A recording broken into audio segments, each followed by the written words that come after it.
All right, everybody, welcome to IT Security Labs. I know it has been a while since we had a live stream, and I'm very excited that we are finally doing it. So, thank you, everybody, for joining me. One thing that I wanted to talk about right away is it's amazing in the past few months, our YouTube channel has grown. You might notice that we have hit 90,000 subscribers. That's almost our triple YouTube channel has grown in a while. You might notice that we have hit 90. So thank you for all those who have just recently joined us, and I see there's a lot of people here. I appreciate everybody who's joining us. This is our usual live stream, so if you are brand new to IT Security Labs, welcome, and in the future, we hope to be doing these live streams. And can you also let me know in the comments if you can hear me? Since I've been live streaming 1 year, I'm kind of curious if my stuff is still working, but I think it is. So thank you for joining us tonight. I'm more interested in talking about how we are learning cybersecurity, why we do this, especially the channel IT Security Labs, and of course we jump into a demo that shows us what to do and also how to do it. So, well, somebody says the audio is a little funky. Let me make sure we're using the right device. All right, I think we are using the correct device, and I need to be modified. Am I on 1x2 speed? Right, let's hope that maybe this is a little bit of the YouTube stuff. But if it keeps happening, let me know. Today I want to talk about the game of Active Directory because I've learned a lot about Active Directory from this lab. And I want to show you how I have it set up. I know my setup has been changing recently, as you probably have seen. But this is really good stuff, especially if you're interested in learning exploit hacking. For starters, let's see if our Security Onion is up. That's something that I think that you should all set up, especially if you want to learn like how data looks like on the network. Was one thing that I've noticed from doing CTFs is that they teach us how to run all these tools, but you get in the habit of running tools. And you never pause to ask yourself, well, what are these tools doing? And also when you go to work like I did, you realize that half of the stuff that we're using on Hackerbox and Try Hack Me doesn't even work in the enterprise, or it's not even allowed. So having a lab like what I'm showing you here, this is going to definitely help a lot of people, especially if you have the hardware to do so. Right, let's see. Okay, I can see the messages now. Okay, so the audio is a little choppy. Let me see if I can fix it. Just give me 1 second. Right. And then let's use this one. Right, how about now? How's the audio doing right now? You know, this is the new laptop that we're using as well, so I wonder if the audio is just a little bit off. And okay, that one. You know, I wonder if YouTube is actually taking my settings, because on YouTube I usually watch things at 4 times the speed. Hang in there for a second. Let's fix this. All right.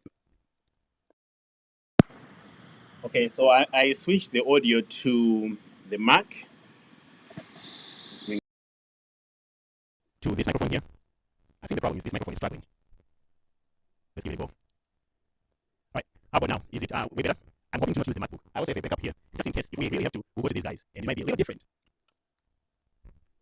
All right, let's do it this way. Let me remove that. We'll move into this.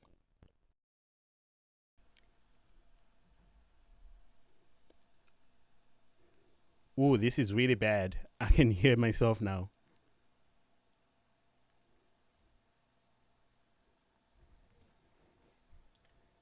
Oh.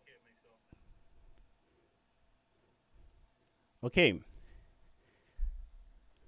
It looks like we're getting somewhere, right?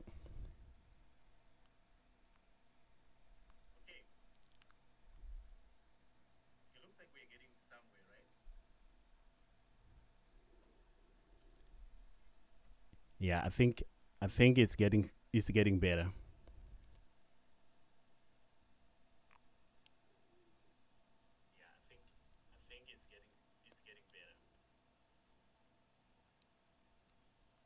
Let's do it this way. I'm going to listen from my phone so I can hear what you guys can hear.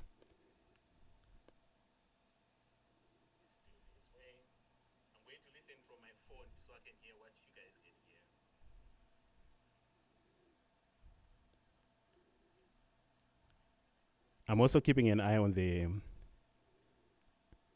chat for your feedback. Appreciate everybody's patience, by the way.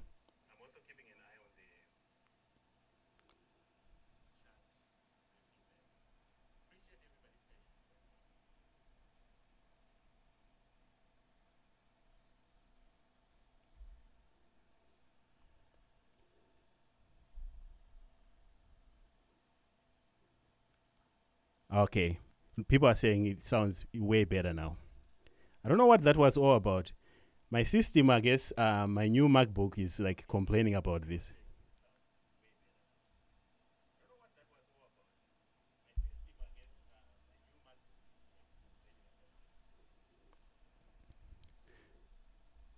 All right. So while we're getting ready and while I'm also making sure that I can monitor myself as I talk, BT, can you text me if something is bad? I'm now a little bit sound conscious. Next time that won't happen. We want to make sure that we can fire on all cylinders without these audio glitches. I like to just jump in and do the hacking stuff and the fun.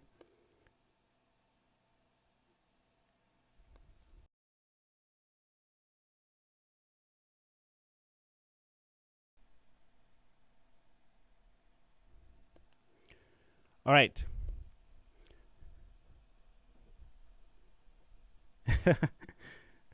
Somebody said Apple is the problem. I don't believe so. So earlier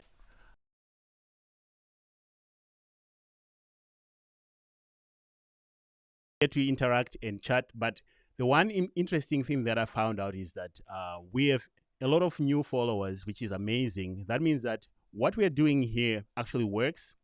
One thing that I believe in is learning hands-on without any like BS, because there's a lot of like fluff out there, like a certification that would, get you a job in quotes. But really, what I found out is that this hands-on learning that we have here is the best thing for me or people who are like me who like to get their hands dirty. So let me introduce you to our network diagram first. This is a very simple flat network. I have a few videos that I've shown people on how to set it up. But one thing that you will notice is that this lab is not static. You don't set it up and just leave it. You actually keep building on it. So over the past few weeks, I found out that Security Onion also supports Elastic agents. So what you'll notice is that we now have access to Kibana inside of Security Onion, which looks identical to our Elastic SIEM. In fact, it's even better if you come in the Security Onion. So I want to make sure that we use this setup tonight because it's way, way better. A few things that I'll show you here in our network diagram is if you are brand new into ethical hacking, one of the first things that you most likely will be looking at is maybe networking. How do computers communicate with each other? This setup here, which is a very simple one computer setup, will force you to set up a network where you actually have to interact with IP addresses. You also have to set up systems, so you do some system administration. I believe that setting up a lab like this before something like an OSCP or Certified Ethical Hacker or whatever certification you're taking out there is really, really important, because having the knowledge of how a network behaves or how systems behaves, what kind of data they release is very important. It's way more important than a bunch of hack-the-box machines or anything like that. So that's why I really like this. I'm also biased. I like OpenSense better. I think OpenSense is slightly better than PFSense. So you notice that I do have an OpenSense firewall right here. And this is a really, really cool thing to set up, especially if you have never set up a firewall before. Don't judge me on my firewall rules here. I was trying to troubleshoot things earlier, but we have allow any. If we really wanted to, and this was not a lab, we can start messing with these firewall rules, making sure that traffic is shaped in a way that we want. So you end up with, being able to set up firewall rules in a firewall that actually looks like a real enterprise, which might be nice. And you also get a chance to look at traffic. I think I was able to see some insights. Oh yeah. Let's look at the health of this node here. It kind of shows you some information about the performance and things like that. But all this to say, our Game of Active Directory lab is really, really good. It's the same as the Kali Purple lab that you've set up. They're all the same structure pretty much. The internet, a virtual firewall, and a bunch of systems. You can run this in multiple places. You'll notice that here I have VMware ESXi. This is actually not running the Game of Active Directory. I don't use this for what we do because I want to make sure that you can set it up as well. But you can set up free VMware stuff if you were interested in, like free trials of VMware, so that things will look like a real enterprise. and these things are struggling here. But for example, you learn how to manage multiple storage data stores, like connecting network attached storage. That's a very important skill to have. You learn how to set up multiple networks. In fact, here I have a mirror switch, a mirroring port group, just setting up networks in general. You don't have to know this right off the bat. You will figure out as you go, and it usually takes a while. That's what I wanted to mention there. It might take a while to set it up, but that's our game of Active Directory lab. With that said, I'm also looking at your notes here. Someone said they got an error. Yeah, you might get an error, especially if you have an underpowered computer. One of the biggest problems that you see with the game of Active Directory setup is a very underpowered computer. Someone who tried to set it up on 16 gigs of RAM or something like that, you might see some errors. Another part is forgetting to set up the virtual environment for Python. There is a virtual environment that is set up when you are creating the lab. In that environment, you put all the required software. And if you don't run the virtual environment with the required dependencies, you will most likely be getting a bunch of errors. So the most common errors that I've seen is either underpowered computers or improperly set up virtual environments. Between those two, you will see that things will be resolved most likely. But let me know how it works. Oh yeah, OpenSense is open source. All right, now that I showed you the diagram, let's actually mess around in this lab in a more interesting way.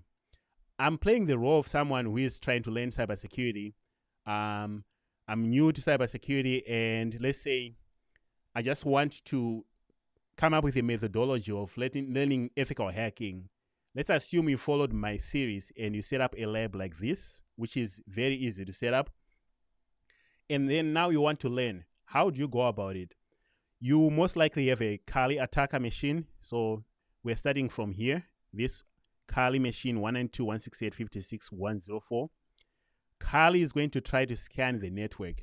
So this is what happens when pen testers get access to a network. So maybe this is a gray box pen test where they say, hey, here's a network username and password. You can connect your attacker machine, or maybe you ship them your attacker VM. That way you can remote into it. That's the situation here. We are not coming from external. We already have access on a network. And now that we are maybe in a conference room somewhere, let's find out how we can gain access to any of these systems. Because right now we don't know anything. We just know that we are on a network 192.168.56.104. Let's go and find our Kali.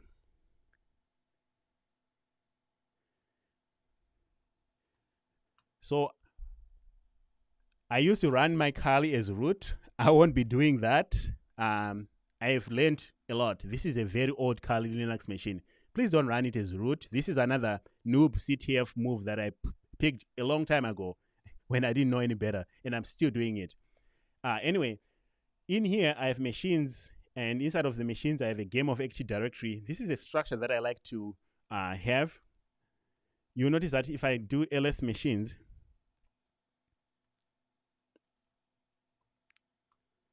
I have like game of Active Directory, hack my VM, hack the box, offsec, try hack me. This is a structure that I use to keep myself semi-organized, just in case you're curious how this works. So I'm now working in the game of Active Directory, and inside of the game of Active Directory, I created an IP address of 192.168.56.11. Let me show you what game of Active Directory looks like before we attack it.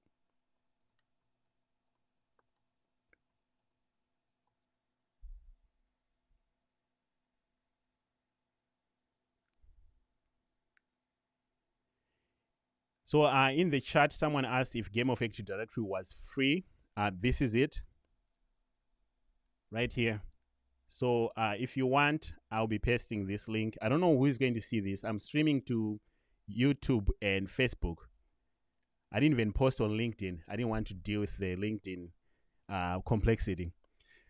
But this game of Active Directory is a very easy lab to set up. I think you might run into some errors, but it does take like 4 hours or so to set up, depending on where you are.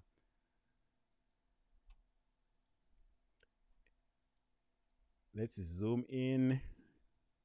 Actually, yeah, we can see it. So here's a network. It looks a little bit daunting when you look at it, like, oh my goodness, we have a big network, right?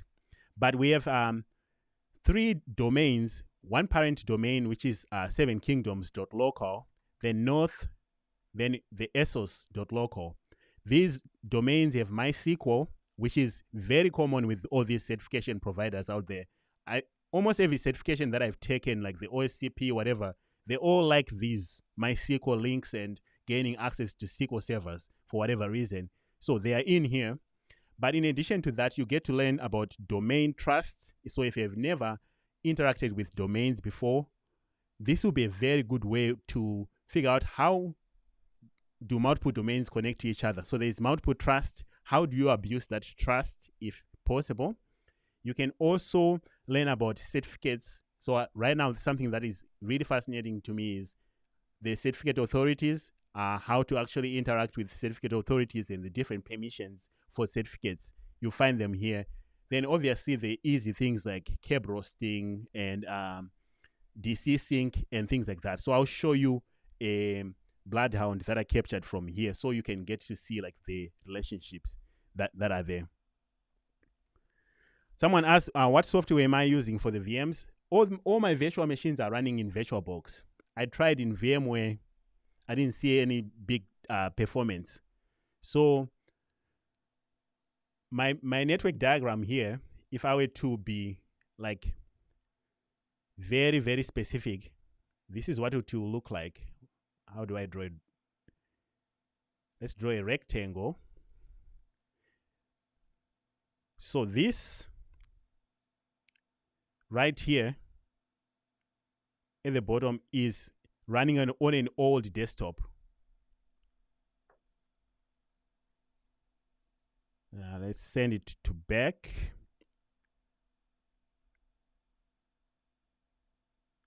Again. Anyway, this whole thing at the bottom here, all my virtual machines, they're running on one desktop. And that one desktop has a two network cards that are connected to a switch. One of them is for the Game of Active Directory network. And the other one, I'm just sniffing traffic pretty much, sending it to Security Onion. I have not made videos on that, but this is all on one desktop. Then this firewall is running in VMware. That way, my VMware, vCenter, let's show you.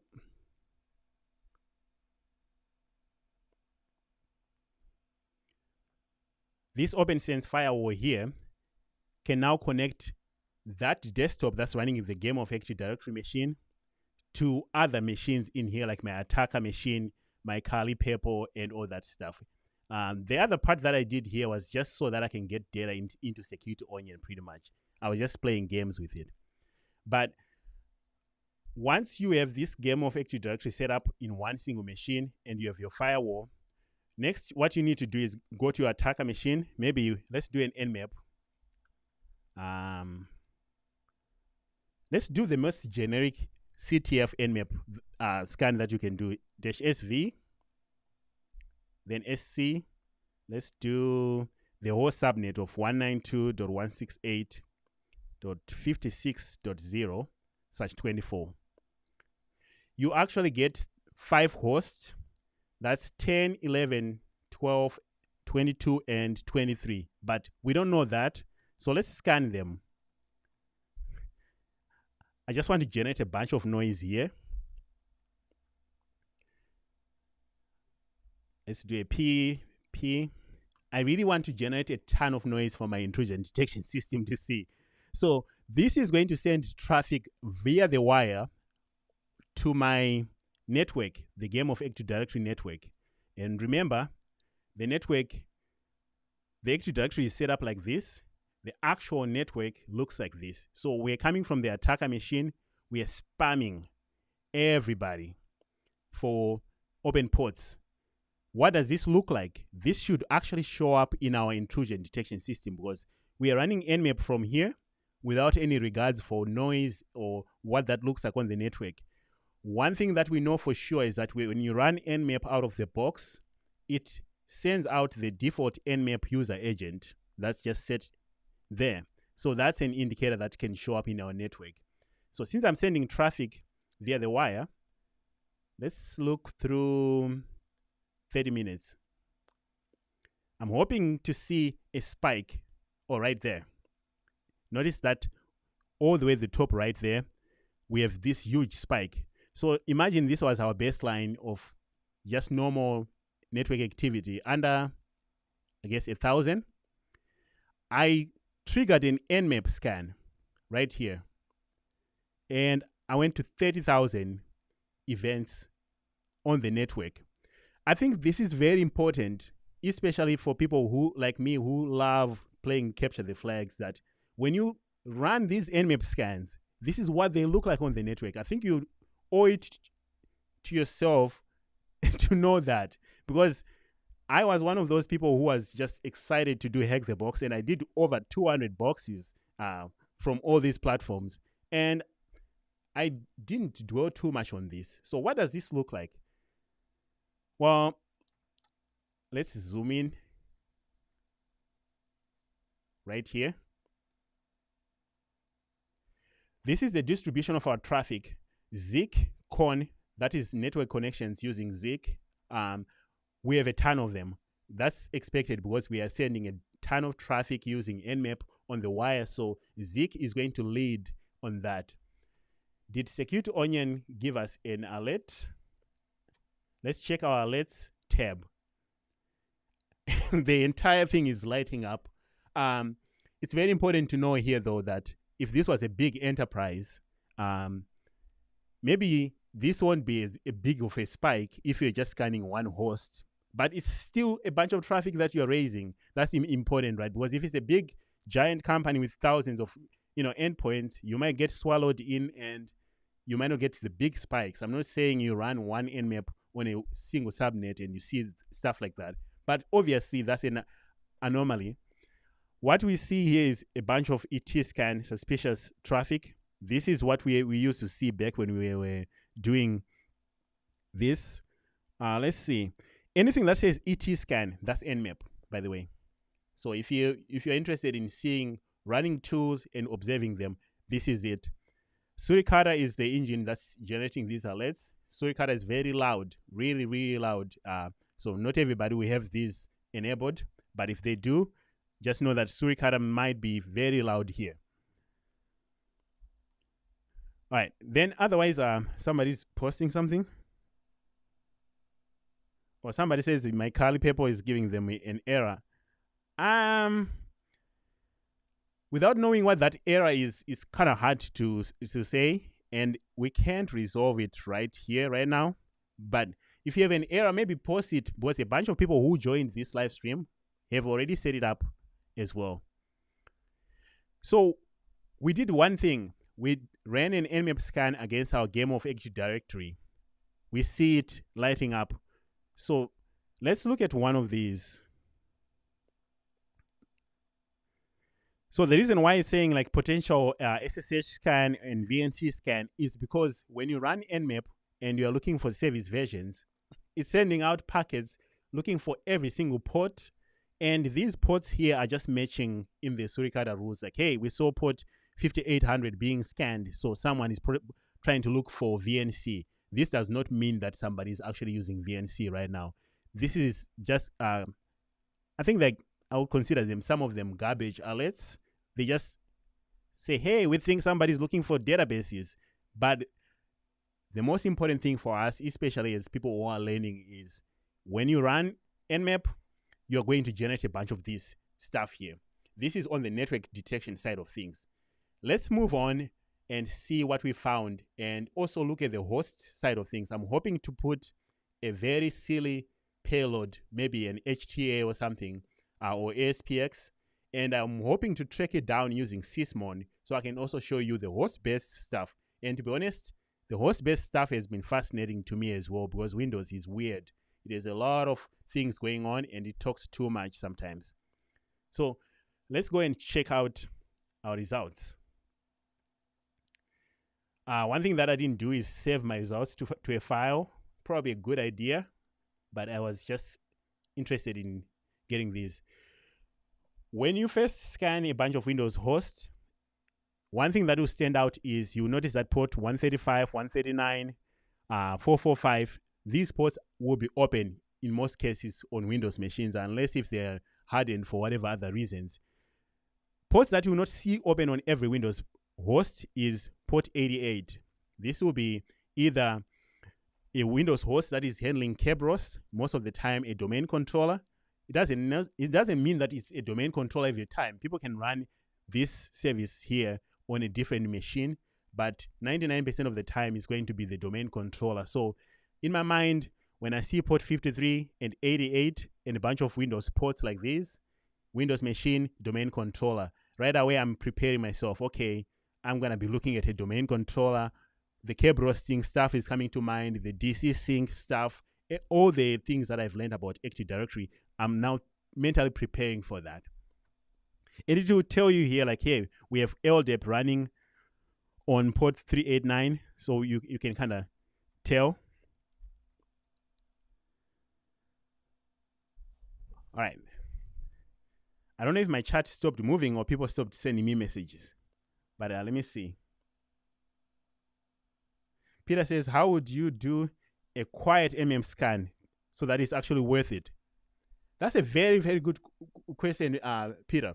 So the way that we would do a quiet Nmap scan, I'm glad that you asked, because Nmap is loud, right? It's generating all these alerts here. The defenders are on our case. They are definitely going to be trying to find out who is doing this. And they will find out that all these alerts are coming from one IP address, by the way.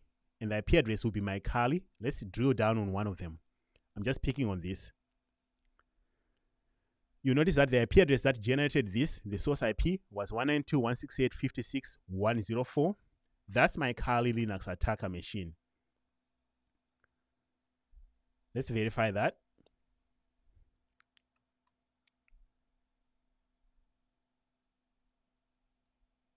Yes, so 192.168.56.104. So this is an easy way for them to really catch us. So how do we run a silent Nmap scan? Here's what I found out. If you don't want to get caught, avoid this flag here. First of all, this P-, I mean P-, let's analyze mine. This is saying scan all ports. That's very dangerous. This is going to send all TCP ports. This is not a UDP scan. So this flag here is going to scan all ports, which is not cool. When you say SC, you're telling Nmap to go out there and use default scripts. So for example, SMB has scripts. Common tools out there like Drupal and other things, they have some scripts that are already loaded in Nmap. So when you load default scripts, you're just throwing the kitchen sink at them as well. When you ask for service version, so it's going to look for a port and look for a version. So you're sending a ton of traffic when you do this. So a better, more targeted way would be, maybe let's say we don't know anything about the subnet, but we want to look for web applications. So maybe let's send the initial scan to the entire subnet, but we're going to send a half scan, and we're also only going to be looking for port 80 or 443. So we're looking for one port. Maybe you can do the full TCP check or just half scan, but you're looking for just one port. That might work. Or you can have a list of common services, like, web applications are a good way to break in most of the time. You can look for SMB versions. You can look for RPC, those services that talk, or Kerberos if you wanted to port 88 if you wanted to see if you have domain controllers. So if you can target specific ports instead of throwing the kitchen sink like I'm doing here, that would be good. And of course, this is something that we do all the time in CTFs because we don't care. And to be honest, it's effective, but we have to be a little bit more careful there. That's a good question. Yes. Somebody asked, can the IP address be masked like the IP address that I showed you right here that is showing? Nmap actually has a simple switch where we can just tell Nmap to send an IP address that is not our IP address. We can spoof the IP address. We can just pick a random IP address on the subnet and tell them that this is the IP address that caused things to happen. And what these people will probably do is they'll quickly grab this IP address, run to their firewall because they're all excited. Oh, we found the attacker. Let's go to our firewall and block them. Where's our firewall? It's somewhere in here. Yeah, let's go to our firewall somewhere in here. Go to the rules maybe and create I'm assuming they have a better tool than creating a firewall rule to block people. But you might get blocked that way. If you spoof the IP address using Nmap, they're blocking a random IP address. You can even have it so that you can randomize the IP addresses. One thing that I like though is you can also just use a simple for loop. If you don't want the Nmap agent to be sent, let me show you what that looks like. Let's do a star Nmap star. Of course, I can pull this move here because this is a small lab environment. I can use wildcards without any problems. If this is a gigantic elastic cluster for people who are ingesting millions and billions of data, you won't be able to do any of this stuff. So by just putting star Nmap star, I'm saying, hey, give me all the traffic that the word Nmap in it. And you will notice right away, our IP address again is standing out. Is sending the traffic to 10, 11, 1. So right away, someone who is like good at observing will be like, okay, I see one IP address is sending traffic to a bunch of, it looks like the entire subnet. So starting at 1, I'm seeing 10. These are the actual hosts that responded, by the way. So this will be another indicator that this person is either reaching out to multiple hosts at the same time or they are really scanning the network because one host doing that. Then another part 2 is connection attempt rejected. Oh, that's even more interesting, right? So if they were doing legitimate transactions, they'll probably not have a bunch of rejected connection because when somebody is trying to SSH, they know the host IP address, they're not going to be getting rejected. So if you see a bunch of rejected connections from the same IP address going through the entire subnet, that's a scanning thing that's happening there, which is really, really interesting. Somebody says, can you run Nmap over proxy or Tor if you wanted? Oh, yeah. That would be interesting, right? You can you want to front load the... I think that's a little overkill to run Nmap over a Tor node. You can, if you really want to hide, but given that Nmap has a built-in tool, and to be honest, you can use other tools like a simple bash for loop, like say for I in and give it the IP address 1 to 255 of the range, send a simple ICMP packet or 2 and see who responds back. You now have a list of hosts. Then you can do probes like a simple netcat back and forth to see if the port is open. You can actually be very stealth if you really didn't want to pull these moves here. But remember, if you're just doing a small scan and it's a very busy environment anyway, this might just get buried in there if they are not watching you. So it just depends on a lot of things. But when you look at the actual network Nmap traffic, this was connection rejected. Connection attempt seen, no reply. This is another thing as well. I'm looking at the connection state. That usually is indicative for me from Zeek when I look at it. In an old life, I used to spend a lot of time on Zeek logs. I'm a big fan.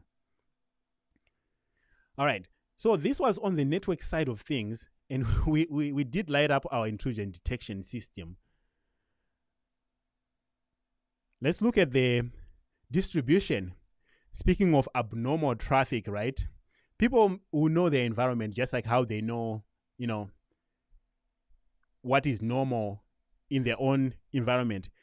ZeekCon, especially network, when I started, this wasn't the biggest part, but right now it's like the majority. This is just, because we are actually sniffing traffic here. And then when you look at the connections, who was doing all this? At the top, our Kali attack IP address is standing out as well, which is really not good. And who was it reaching out to? It was sending a bunch of traffic to our default gateway, in this case, our router. So this didn't know who it was talking to. It sent a bunch of traffic. Ended up with our router forwarding it to everybody. All right. So now that we have some results, I'll look at the chart here in a second. Let's see if we can try to gain initial access on this network. Because before we end here, I want to show you another piece to this. The network is fun, but the host-based intrusion detection is also very fascinating, especially when you add Sysmon in the mix and you also add, the Elastic agent and some playbooks with some rules for real network Windows events traffic. That stuff is really, really fun. I'm telling you. If you like this stuff here, this will be fascinating. So let's go and do another scan. Or rather, initial access. So we had this host here. This was 10. It's very unusual to see port 80 open on a domain controller. This is a clear indication of poor hygiene. I mean, I'm not one to judge people, but if you're running a web server on your domain controller, maybe you're stacking a bunch of things together, which is not ideal. But the fact that this is the default ISS server shows me that here I might actually be in an environment where they are not on top of their security stuff. And then, of course, there's Kerberos and stuff like that. Let's look at the next host.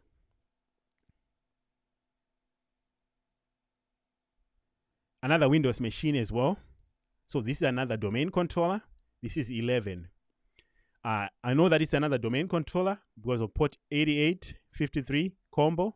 That combo running Active Directory domain controller. So let's keep going. Let's see another one. And here's the third domain controller. So we have 3 domain controllers that are part of our cluster. So we have the different domain names as well as we go. All right.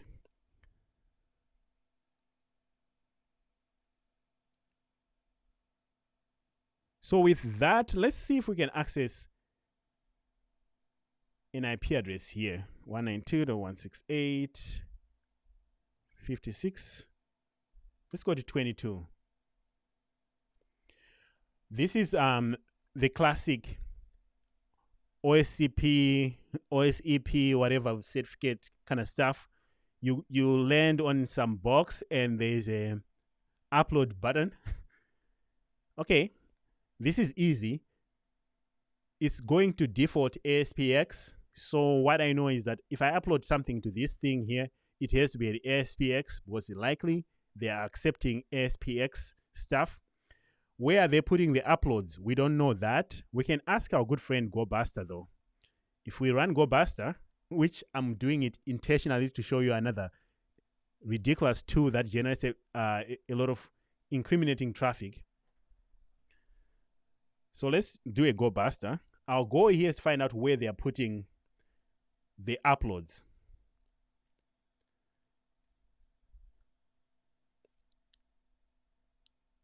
So we have a website running here.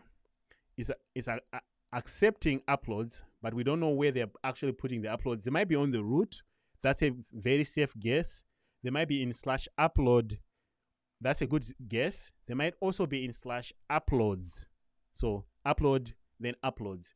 That's something you do with a bunch of CTF. And also if you set up some of these default XAMPP, WAMP kind of websites that come with that.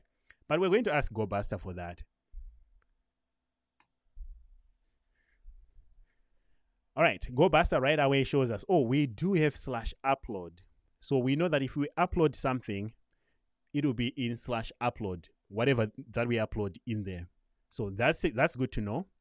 Since we are running another tool, Let's go to our intrusion detection system. What does this look like on the network? Some of you probably already know this. Oh, I see checkout. That's interesting. What does GoBuster look like on the network? Is it nice? Oh, I see 2 uploads.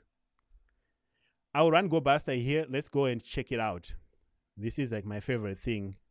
Run it too and watch it. Let's remove that. And then our timer, let's watch the last 15 minutes. So notice that when we did a scan using Nmap, we went to 60,000. Then when our scan stopped, things kind of became subsidized here. Very soon you're going to see that our GoBuster is causing problems. So we should see a spike here.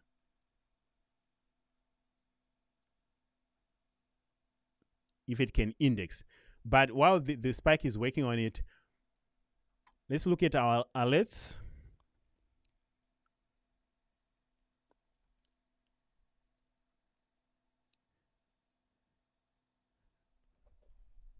All right, so these will also populate in a minute. While this is happening, let me look in the comments. What are people talking about?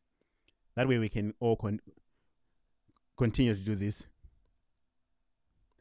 It says, what do you recommend for the first search to enter the field? I have 2 different answers depending on which one you want to get into. Are you interested in offensive security stuff like this? Or are you interested in maybe blue team? Either way, I think the Security Plus will give you the best result. If you get a Security Plus, it will give you the foundation.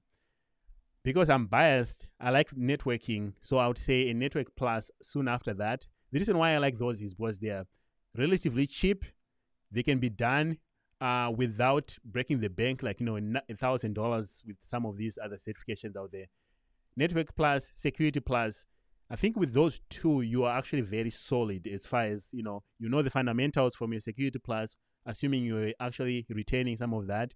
Then Network Plus would show you all this kind of stuff here. And if you really want, you can then take it further to go for something like the OSCP. Is still very relevant, I think. Mostly because I also have the OSCP and they have a ton of Active Directory. So that's what I would say would be a good starting point. If you want to have a SOC job, I think what we're doing here will also help you. Imagine you show up to work and alerts are just popping up and you're just being told, oh, this is what happened. Wouldn't it be cool if you showed up at home and you're like, whatever that alert was doing, I want to see it. You can actually see it, especially if you have a little bit of a lab to set it up and spin it up in a safe environment. That way you are actually somebody who knows what was happening than memorizing things. All right, so let's refresh this. I'm hoping my GoBuster did cause a few things. Yes. So right here is GoBuster. Did we see anything with DirBuster, GoBuster? What was something to do with busting directories? And what does that look like? Again, I can do this because my lab environment is very small. If you try to use wildcards in some environments, you might not be allowed. Right away, you will notice that the source IP address was my Kali. Going to, this time, it's 1 IP address that I'm scanning, 22. If you look at this traffic, it's a bunch of traffic that's just looking for different directories. I was hoping I can see it in here so we can show you. Look, we got caught in the message itself. The user agent of GoBuster in the version that I'm running. So maybe not a good tool to be busting directories unless if you know that network intrusion detection system or maybe SSL decrypt is not in place if you're using certificates with your directory busting. But in this case, GoBuster got caught and it's a good tool for CTFs. Just know that, keep that in mind, and it just adds more depth to you as a person who's trying to be serious about ethical hacking. If you have these things in mind, like, okay, GoBuster is great, this is what GoBuster does. Nmap is great, this is what Nmap does. Because they can be very loud. and also a spike there. So we know that we can upload, I'm going to stop this, a file, and that file will end up in /upload. So what does that look like? Going back here, we can upload an ASPX file. So let's use MS of Venom because I'm not feeling like working too hard today. Let's use MS of Venom. This is a pre-canned one that I used for something else. I will name this one rev.aspx. The file type is going to be ASP. ASPX, ASP, I think that will work. Let's use the lazy port 444. Let's maximize our chances of getting caught here. So our AO host, let's use this one. The one that was getting caught the whole time.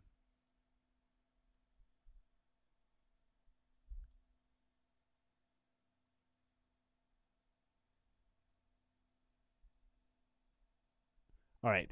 So this is going to say, hey, MS of Venom, can you generate us a Windows Metapredator vs TCP? I don't like that. No, I don't like that. Can I do this? Let me show you more lazy ways. By lazy, I mean efficient ways. I don't want to deal with syntax. At this point, I know what I'm doing. I'm generating a very, very bad payload using MS of Venom, which is likely to be signatured anyway. So I might as well save my brain cells by coming here and say, okay, we're going to be using MS of Venom from revshells.com, put the IP address here, the port. This is just so that I don't struggle with silly things. And I mean, it's an easy thing to do, especially for CTFs and all these certifications. So why not? Do I want a staged, stageless? Let's go staged. Here's a listener using MSF console. Let's set up that listener right away.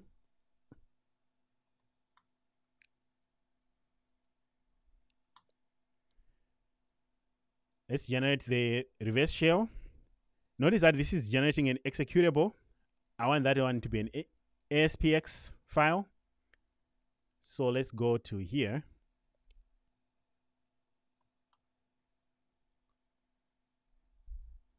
Instead of EX executable, ASPX.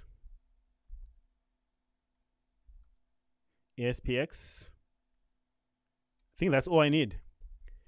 And I'm generating the file. We're even leaving the name reverse there with it, which is really bad, right? This is like an indicator for defenders. Like it says reverse.aspx. This is generated using MS of Venom, which is very easy to signature.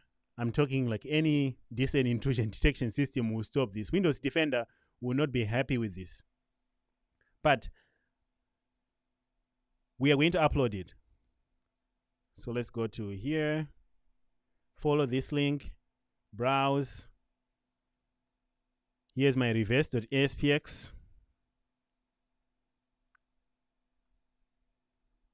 Open,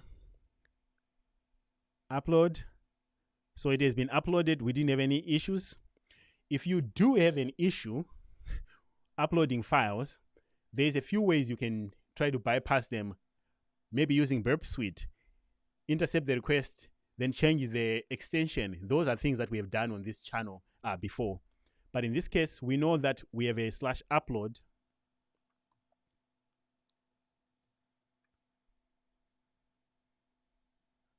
Then let's go to reverse.aspx.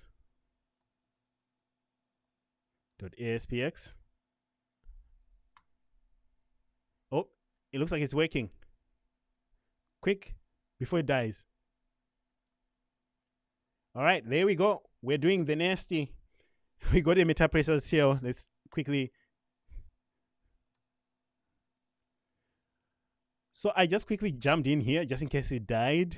It didn't die. Okay. There. CDC. Let's see what's on the C directory. There. Oh, I see tools. I see temp. I see shares. I see setup. These are all interesting folders that I would like to interact with. But what we just did here is we went through a web browser that was accepting file uploads. Specifically, it was accepting ASPX files. Just know that most websites or most people don't have file uploads just waiting for you to upload ASPX files for fun and giggles. You find file uploads for images. Maybe people can upload profile pictures, and then you realize, oh, this is a website that's running on XAMPP and it supports ASPX. Can I still upload ASPX? So usually it's more like it's accepting JPEGs or PNGs, and I'm going to try to fool it into loading these. Nobody's going to just be like, hey, can you upload your ASPX here? Unless if they have a very specific use case for that. So now that we did that, I hope it died. All right, it's not dying. Let's also run another command, whoami/o, whoami/priv. Let's look at our privileges. This is a command also that can be an indicator like, okay, we saw that one IP address scanning, we saw GoBuster, now we see that they're running whoami. We're really screwed here because they're on this system. And by the way, I'm going to show you that these commands that we are running here are making it into our intrusion detection system. And we should be able to see these whoami commands as well. So we can see that here, our user and our privileges are not that great. This should light up with a bunch of privileges, but at least we are in is this useless IS default pool. So we still need to do privilege escalation and all the good stuff.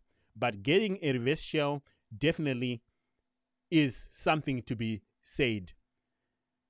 In the same spirit, let's go to our intrusion detection system. What did we see? We just got a reverse shell using an ASPX. Sure, that would have triggered something on the network, right?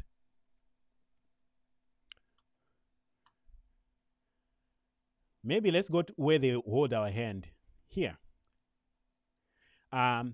These alerts are triggering every 3 minutes. Every 3 minutes, my Elastic playbooks are being ran. So there's playbooks here with some rules that I enabled. They're running every 3 minutes. But notice that with this one here is ET malware possible metasploit payload common construct bind API from server. That is interesting. ET web server web shell generic ASP file upload. This is just a generic rule. This is actually from Suricata. So by sending that in plain text over the network, Suricata is already complaining about it. Potential web shell creation on static website. This is coming from a playbook. I like this one better. Let's drill down into it. This is a medium size vulnerability. Alert. So what are they talking about? It's coming from a playbook. This is coming from an endpoint event. So that's good. Right here. This is the path where we uploaded our reverse shell. So you notice that here saying C inet pub www root upload reverse.aspx. That's the same exact file that we uploaded. Now tell me this is not the coolest stuff that we have seen, especially in the CTF world. I should name these live streams beyond the CTF, right? Because we are used to uploading and getting our reverse shells left and right. Well, this is the full path where we uploaded it, and it was signatured, obviously, because we use MSF Venom, which is a silly thing to use. And we got caught. We can add this to the hunt interface and hunt for it, but the fact that we're getting alerts is good for us. Let's also look at Suricata. Suricata is talking about the same thing, right? It saw an SPX upload, but this can easily be avoided, especially if there was SSL encryption. I don't know if Suricata will be able to see it unless if they're decrypting all the traffic. So I'm not putting too much faith in this Suricata traffic. I like the one from the playbook from the host, because that one we can for sure see that. But what did Suricata see? So Suricata is classifying this alert as high. So somebody needs to wake up. Source IP is our attacker IP address again, sending to our victim on port 80. This is classified as a network Trojan because it is. We are actually getting a reverse shell, and it will probably go around. And here is the actual content. This looks way better in Kibana. This is in the alert, but if we go and track this down in Kibana, I think we can do that. If we action, can we? Oh, look at that. We can request a PCAP. I'm actually going to request a PCAP to see if the defenders can get a copy of that file. So I'll click on PCAP here. This is a file that we can then send to our reverse engineers or whoever knows more about, network traffic. We should be able to extract that file from this PCAP if we put it in Wireshark and go to the extract artifacts stuff. But coming back to our alerts, so this was the ASP. Common malware. Let's drill down on that as well. Oh, by the way, I don't do this. I've never been an instant responder. Don't judge me. I just know where to find these things. Instant responders might do this differently, but I know this is what I did, and I can track down my stuff. If we were coming from the internet, we can do a virus total lookup here. We can do a cyber chef. But for us, we only want the drill down. All right, this attacker is lazy. They use the common port 444, which is really, really bad because that's the default one. They did upload an application here. We see some socket stuff in here and the root that fired the Metasploit payload bind API. This contains the actual file because I can see it here. I would request a PCAP for this as well so that I can actually end up with the file. Let me check my chat here. How are folks doing? Peter says, IPS will kill a session very quickly with MSF Venom. Yes. My Security Onion is not in IPS mode. It's in just detection mode. And also keep in mind, IPS is very expensive to maintain. CPU power to be doing IPS work will be ridiculous. So most cases, you might not have to worry too much about IPS unless if it's a small doctor's office with 5 people on it. In this case, though, Surikata caught it. Surikata is loud anyway, so that might be buried in there. But we do have something from our playbook here. Oh, notice another one from the playbook. Suspicious web server process. We can look at that. It's high, but I'm interested in this one. Security privileges enumeration via whoami.exe. Maybe we shouldn't run whoami after all, right? What did they find when we ran whoami? Well, whoami is a binary on the Windows system. So when you type the command whoami, it actually reaches out to see Windows system32 whoami.exe. Scripts can be used to check who they are running context of. So this is not unusual. System administrators, as a former system administrator, I used to run the whoami command in my scripts so that I know the context. Then I'll put a logic that says, if I'm running as this user, then move on and do these other things. So this will be something like a secondary thing where we are wondering, did we really get compromised? And we see that somebody's running whoami. What does that look like? I was hoping to see the actual command. It's probably somewhere in here. Yeah, security privilege enumeration via whoami.exe. So we just ran whoami. I think I gave both of my whoami's flags though. I gave them whoami/o and /priv.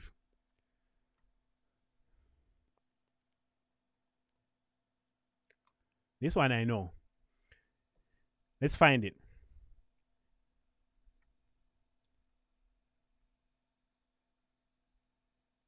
So here in Kibana, I'm hoping to see the full command that I ran. Let's move me out of the way. So once I got on the system, I ran the who am I command, but this is the alert that fired. That's not the full command. I wanted to see who am I /all and /prev.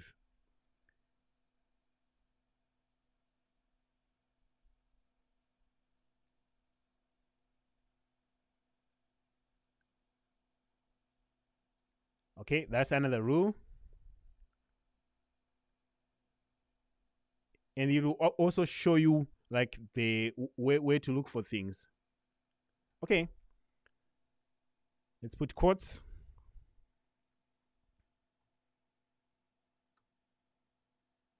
I might break my banner here, but let's break it.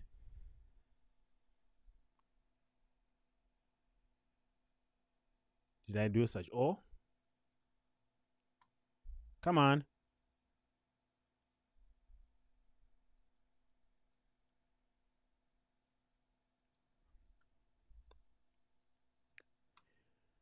All right, so I know it's somewhere in there where we can actually search. I'm just trying to abuse my intrusion detection system here. But the good thing is we know that we are triggering a bunch of alerts. So what have we done so far tonight? I know we are almost past my time that I wanted to do this. We have scanned the network using Nmap, network mapper. Nmap lit my intrusion detection system. We ran GoBuster. GoBuster was sending its own user agent like, hey, I'm GoBuster, I'm scanning for things here. We came back. We're like, okay, let's just upload our reverse shell so that we can gain access to a system. And we did. We're actually still in there. And by just running commands to find out what permissions we have, we did light up, again, our intrusion detection system. All this to say, chances of getting caught are very high if the defenders are watching. Chances of you as an attacker being stealth are even there, given that, we're just being careless and running tools as CTF players. So if you're someone who is already maybe doing this type of work, this is definitely something you should be doing. Maybe at work in a cyber range somewhere, or in your own tiny little environment like I do here. I think that if there's a paper out there where they're saying, hey, we found a new way to exploit Microsoft Exchange, just install Exchange, run your tools as they're talking about. Watch it. You might actually see something interesting. You might actually end up contributing to the community. That's what I'm hoping, if I have time to look at this stuff. But the most important thing being us running tools against Try Hack Me, Hack the Box, or OffSec proving grounds is great. Us knowing what those tools are doing, especially on the wire and on the host, is even better. And I think it enriches our learning if we can actually spend more time understanding every single command and its implications, or either on the host or on the network. And that's something that I'm working on as well, as you can see here.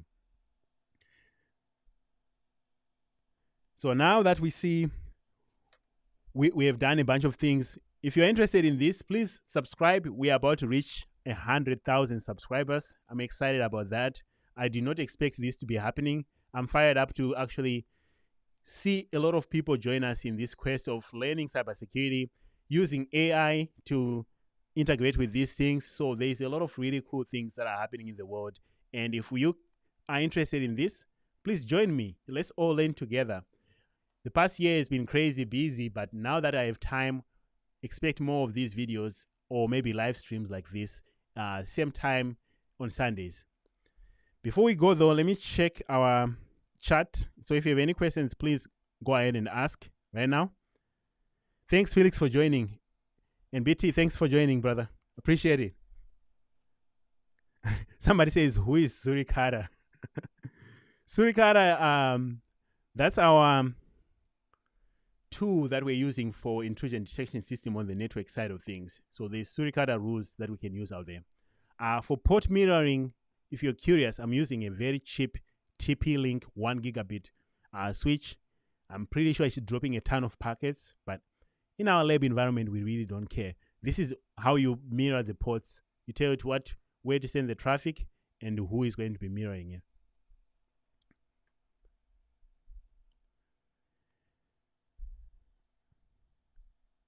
Awesome.